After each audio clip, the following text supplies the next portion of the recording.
Okay, this activity is a video called The Problems of Overpopulation.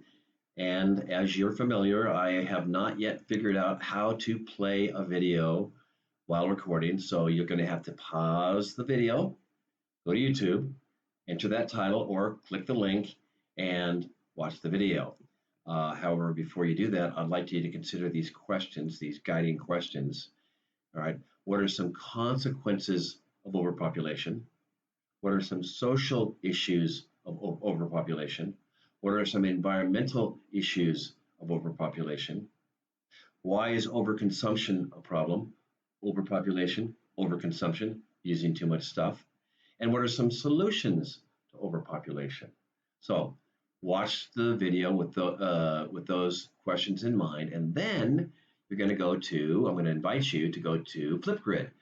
Flipgrid is an awesome website where you can record video responses. And back and forth, you can teacher to student, student to student.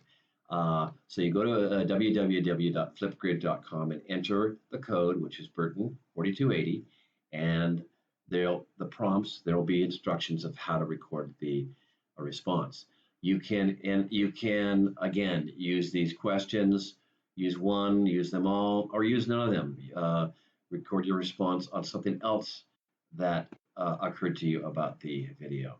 So have fun with that, and I'll see you in the next activity.